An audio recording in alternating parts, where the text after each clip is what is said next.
Bonjour et bienvenue dans cette nouvelle vidéo. Alors aujourd'hui, je voulais attirer votre attention sur deux failles sur Symfony qui viennent d'être publiées il y a quelques jours. Le 9 mai précisément, elles ont été corrigées. Elles ont été remontées il y a quelques jours par deux personnes. Du coup, on va aller regarder ça de plus près. Alors, donc la version 3.0.5 et 2.8.5 ont été mises à jour le 3 mai. Et donc le 9 mai, on se rend compte qu'il y a une 2.3.41, 2.7.13, 2.8.6 et 3.0.6 qui sont mises à jour, ce qui est quand même assez étonnant au vu du fait que le 3 mai, il y a deux releases qui sortent. Du coup, en fait, c'est suite à ces deux CVE, le 2016 44.23 et le 2016 24.03. Alors, on va prendre le premier, celui-ci, le 24.03. Alors, unauthorized access on misconfigured LDAP server when using an empty password. Alors, ça atteint la version 2.8.0 jusqu'à la 2.8.5 et la version 3.0 jusqu'à la 3.0.5. Ça a été fixé dans la 2.8.6 et 3.0.6. Alors, grosso modo, en fait, quand vous êtes dans une configuration où vous utilisez un LDAP server, si jamais vous envoyez, enfin si jamais le compte utilisé n'a pas un mot de passe vide, il me semble que c'est là qu'il y a un problème. En fait, c'est détaillé ici, hein. Donc voilà pour celui-ci. Le patch est disponible sur GitHub directement. Donc si on regarde Fixed Issue with Blank Password with LDAP, c'est le 18736. Donc voilà, c'est Fabpot qui l'a mergé. Si je me trompe pas, il a écrit que c'est Charles Sarrazin en fait qui l'a écrit. Et c'est Matteo Rossi qui l'a reporté pour le 2403.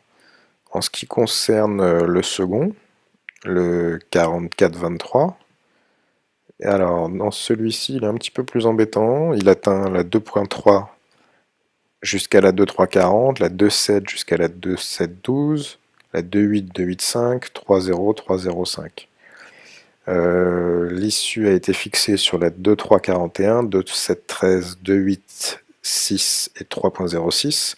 Elle n'est pas fixée et elle ne le sera pas sur la 2.4.0, 2.5.0, enfin la 2.4, 2.5 et 2.6 qui sont plus maintenues. Donc, qu'est-ce que c'est que cette problématique? C'est un large username storage in session.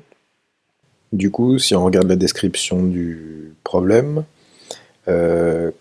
quand on utilise un formulaire pour authentifier un utilisateur et que l'utilisateur n'existe pas, le nom d'utilisateur va être stocké dans la session. Et si un utilisateur multiplie les requêtes avec un large username, il peut potentiellement fill up de session storage. Bon, le fixe, ça consiste juste à mettre une limite sur justement les accepted username sur le form. La limite, ce serait 4096 caractères et ce serait suffisant pour des usages normaux. C'est Marek Alaksa qui l'a remonté et c'est Fabien Potentier qui a écrit le patch. Du coup, si celui-ci on le regarde, le 4423, c'est celui-ci.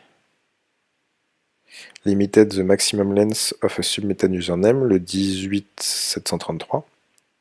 Donc on voit ce qui est rajouté en plus, etc.